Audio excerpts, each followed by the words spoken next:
a woman who looked huge because of her pregnancy. I couldn't handle the thought of dealing with him, while I would have to raise the baby alone and constantly see her big, 9-month pregnant belly. He looked at me with disdain and had a smirk on his face, as if he was expecting this situation. Even though I knew this would happen, I quickly went to my room and came back with some divorce papers. I showed them to David without hesitation. He looked shocked and asked, "What's this all of a sudden?" "Well, it was your idea. Just sign it quickly." "I'll submit it tomorrow," I said. His face turned red from embarrassment and anger at my words. "Watch carefully. I'll make you regret how you've treated and looked down on me," I warned him. "My name is Susan. I'm 27 years old and a housewife. 2 years ago, I used to work for a mobile company. I met David, my boss, when I was 25. We quickly fell in love and got married. David, who is 3 years older than me, was very reliable, especially when he was teaching me at work. I was really thankful for his clear guidance. We became good friends and often went out to dinner. When he asked me out, I was thrilled, especially since I had never dated anyone before. It's a bit embarrassing, but I was always more interested in cartoon characters than real men. Seeing my high school and college friends getting married one after another made me feel pressured. When I fell in love with David, I promised myself he would be my first and last love. I was thrilled when we started dating and then got married a year later. David was good-looking and popular with our female colleagues. I was proud to be his wife and enjoyed all the congratulations and well wishes we received. I felt incredibly happy, not knowing what would come next. The day after we officially registered our marriage, I mentioned to David, "Now that we're married, you expect me to quit my job, right?" David surprised me with his response. "I've always wanted my wife to focus only on home matters." "Don't worry, I can support us with my income," he said. "But this is so sudden." "You never told me this before," I replied. David had never mentioned wanting me to quit my job before we got married. I had taken the job based on my father's advice, and quitting without notice didn't feel right. I wanted to explain, but David's silent gaze made me stop talking. "I should have told you earlier, but it's too late now. Starting tomorrow, you don't need to go to work. I'll take care of a handover," David said. The news that I had to start staying home from work the next day hit me so suddenly that I felt dizzy. But David's decision was final, and since he had been my boss, I couldn't argue. Even though I had to leave my job without a proper goodbye, I was committed to making our marriage work. I focused on household tasks and tried hard to meet David's expectations. I cooked meals, especially his favorites, hoping for some recognition. Even though David never commented on the food, I longed for a bit of appreciation, especially after giving up my job and losing my previous recognition. One day I asked David, "Is my jacket clean? I have an important meeting tomorrow." "Yes, of course," he replied, showing his old-fashioned and commanding side. I reminded myself how lucky I was to be married to him and tried to meet his expectations. Without a personal income, I relied on David for everything. Our relationship often felt more like a boss and an employee than a husband and wife, but overall, our married life was relatively smooth. One day, I fell ill and couldn't get out of bed, feeling too weak to do housework. I planned to catch up on it the next day. David came into the room, looking angry, and demanded, "What are you doing? Get up and make some food." While kicking the blanket off me, I explained, "I'm sorry, I'm not feeling well." Instead of understanding, David scowled and said, "You don't work, and you're lying down just because you're a bit sick? Pathetic."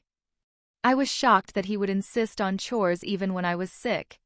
I never expected him to be like this before we got married. Maybe I should have noticed, but it was too much. I ended up doing the chores while crying. A few days later, I realized I had missed my period and felt a rush of panic. I went to the drugstore and bought a pregnancy test, which turned out to be positive. Overjoyed, I cried tears of happiness and decided to tell David as soon as he came home from work. That night, David came home after midnight, smelling strongly of alcohol and staggering as he walked. I was surprised at how drunk he was, especially since he hadn't warned me. Despite having prepared dinner and wanting to share my pregnancy news, I decided to tell him right away. My excitement got the best of me, and I shared the news with my tipsy husband. "I haven't seen a doctor yet, so it's not confirmed," I said, trying to share our exciting news. But David's face turned dark as he replied, "A child? What have you done?" His tone was colder and more severe than I had ever heard. "I don't want a child. This is the worst. If you're going to have it, you'll have to take care of it yourself." His harsh words shocked me. He angrily undressed and went to the bathroom. I couldn't understand why he was being so irresponsible about our baby. The happiness I had felt moments ago was replaced with deep sadness. He had never said he didn't want children before. We hadn't been using contraception, so I assumed we both wanted a family. As I was hanging up David's jacket and about to take his shirt to the laundry, I noticed something in the pocket. "What's this?" It was a piece of paper that felt like a receipt. At first, I thought it was from tonight's event and was about to throw it away, but then I saw the name of the place. "Is this a motel?" My hand shook as I realized it was indeed a motel receipt. This discovery shocked me deeply. I wondered why David would behave this way. Marriage is supposed to be about love between two people, especially since we'd only been married for just over a year. I had spent years dreaming of romantic relationships but had never really experienced one. I couldn't immediately accept this painful truth, but the idea of cheating started to make sense. Were all my doubts about him using me as a servant while loving someone else true? Was this the reason he reacted so harshly to the news of my pregnancy? As I struggled with these thoughts, I started to feel nauseous and began to suspect that something was seriously wrong. It seemed like David had a mistress at my former workplace, and perhaps he wanted to marry me for stability rather than love. Everything started to make sense, and I felt like the line between reality and my imagination was blurring. Still, I couldn't ignore the hurtful things he said after I told him about the pregnancy. I decided to gather proof of David's infidelity. His cold behavior towards me made it clear that he was angry about the pregnancy. Even though I was dealing with morning sickness, he would deliberately eat strong-smelling foods around me and criticize my housework, making me redo things. It was tough on my pregnant body and heart, but I was determined to find out the truth. David never let go of his cell phone, even taking it with him to the bathroom so I couldn't look at it. When I snuck into his room, it was always tidy, and there was nothing suspicious. He was very organized at work, and his desk was always spotless. It became clear that catching him red-handed would be difficult. I frequently checked his pockets for receipts or other evidence, but my search was coming up empty. I thought about hiring a private detective, but I didn't have the money for that. I was lost in thought about my situation when I got an unexpected phone call from my father, who rarely called me. "Hello, it's me, your dad. How are you?" he asked. I was surprised to hear from him given how busy he usually is. "Dad, what's going on? Aren't you swamped with work?" "My employees have been doing well, so I'm not that busy," he said. As the CEO of a company in Canada, my father had always been a workaholic. I didn't have many childhood memories of spending time with him, but I respected his dedication. I wondered why he was calling now. "So what's up?" I asked, waiting for him to explain. My father then shared something shocking. "Is that really true?" I asked, stunned by what he revealed. "Yes, he's not the type to lie." "I want you to trust me," my father said, trying to reassure me. At first, I was in shock and couldn't respond, but as I processed the information, I felt a sense of relief. "Thank you, Dad." "I'll do my best," I said gratefully before ending the call. My investigation was finally showing results, and I felt a mix of relief and anger. Because of the ongoing tension with David, despite being pregnant, David remained distant, which only deepened my resentment towards him. Months went by, and our relationship stayed strained. Then something happened that shattered our life as I approached my 9th month of pregnancy. I lived in constant fear around David, trying to avoid him and leading a quiet, restricted life. One evening, while serving dinner as usual, David came home and we sat at the dining table. As I ate silently, David suddenly slammed his fork down. "What is this?" "It's tasteless," David yelled, throwing the food I had cooked onto the floor. I was shocked by his outburst and struggled to understand what was happening. My frustration grew as I saw my meal discarded. David complained that my cooking had been bland recently, but I had been using less seasoning to make the meals healthier for everyone during my pregnancy. If he didn't like the taste, he could have added some salt himself. There was no need to throw the food on the floor. As I was about to speak up, David sneered and made a hurtful remark. I don't want a woman with a belly like a monster. You'll have to raise the kid by yourself, he said with malice and a cruel smile. I had feared this day might come, though I had hoped for a different outcome. Quickly, I went to my room, grabbed some documents, and returned to show them to David.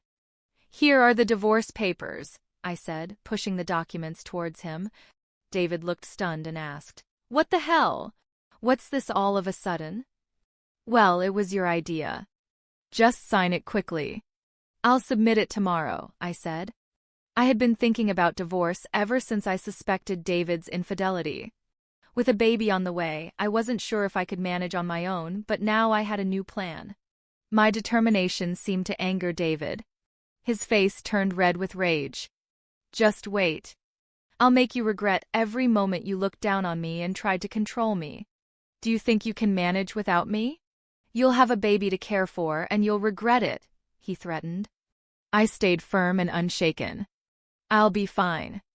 Don't worry about me, I assured him. Maybe annoyed by my resolve, David grabbed the divorce papers and started filling them out. Here you go. If this is what you want, it's yours, he said. Thank you, I replied. David probably didn't think I would actually go through with it, as he handed the papers over without much fuss. The next day, I submitted the divorce papers and left the house. I knew he'd be surprised when he came home from work to find me gone. After that, I moved to my parents' home. My father had returned to the U.S. from Canada and suggested I stay with them. It was the right choice for me, as I was fed up with life with David. I was deeply grateful to my father for his support. On the day I left our home, David called me 3 times, but I ignored each one. Eventually, he stopped calling. It became clear that I meant very little to him. He was probably happy with his mistress and might even be planning to remarry. I decided to move on from David. 6 months later, I had a baby who was born safely, and I was living happily with my parents. While enjoying this peaceful life, David called me again. At first, I ignored his calls. But after he persisted, I had no choice but to answer. Hello. What do you want now? I asked, tired of his calls. Hey, what's going on? Why were you on that show, and since when are you the daughter of a CEO with millions of dollars? David's voice was filled with surprise and anger. It turned out he had seen a TV show about my family's lifestyle, which aired after I moved back with my parents. After returning to my family's home, I was approached by a TV station because of my father's role as CEO of a major global tech company. The show featured the luxurious lifestyle of CEO families, and they filmed at our house, discussing our family's wealth, which was estimated at around $10 million. I never expected David would see that show, but the reach of television is truly powerful. Oh, by the way, I didn't mention that I inherited $40 million, which is why I was able to divorce you, I said. My father had told me about this inheritance, and it gave me the confidence to live comfortably even after leaving David. David's reaction was immediate and furious. What? That's unfair. Why didn't you tell me about this before? Half of it is mine, right? Give me the money now. I replied calmly. Just as I suspected after seeing the show, all you can think about is getting money from me. Gifts from parents aren't included in the property division. And don't forget your own actions. David looked confused and asked, What are you talking about? I'm tired of your anger, David. You called me, you should know. You can't blame me for what you did. You cheated, didn't you, with your new wife who's a junior from your company? You started seeing her even before we were married, I said. David was clearly shocked by what I knew. I finally had the upper hand. Did you think I wouldn't find out? My father has many connections in your company, and one of them told me about your affair. I haven't mentioned it before, but I will be demanding child support, I declared. David, still in denial, argued, Stop kidding. Why should I pay child support? It's all your fault. You got pregnant on your own and didn't keep up with the housework. It's your fault. I was stunned by David's refusal to take responsibility and his blame shifting. I couldn't believe I had ever been married to someone so unreasonable. It was clear I had made the right decision to leave him. David, I'm broke. My wife spent all my money and now I'm in debt, he lamented. But I wasn't moved by his pleas. I was angry and incredulous at his refusal to acknowledge his mistakes. I had no desire to deal with someone so unreasonable ever again. Gripping my phone tightly, I prepared to end the conversation. What are you talking about? Do you even realize how ridiculous you sound? I never want to deal with you again. I'll have my lawyer handle the child support. Don't call me again and you won't see the child anymore. Goodbye. After expressing my frustration, I quickly hung up the phone. I blocked David's number, took a deep breath, and felt a sense of relief. It was over now, and I hoped I wouldn't receive any more calls from him. I was determined to protect my peaceful life. Just then, I heard my baby crying from the other room and rushed to comfort them. It turned out that David started paying child support every month. A former colleague of mine mentioned that David's new wife was a big spender, and he ended up using debts to cover his living expenses. It seemed David had hoped to get a share of my inheritance by reaching out to me, but since he didn't get any money from me, he was now facing more expenses than his income could handle. He struggled, possibly because things were going poorly or because he couldn't stand being looked down upon by his colleagues. Adding to his troubles, he only started searching for a new job after leaving his previous one, which led him to financial difficulties. Hearing this didn't make me feel sorry for him. I felt he deserved the hardships he was facing. The harsh words and cold behavior he showed me were unforgettable, and I hoped he got what he deserved. Meanwhile, I'm enjoying life with my parents and my baby, with no financial worries. I'm excited about the future, especially since my father mentioned passing the company on to me. I'm ready to work hard.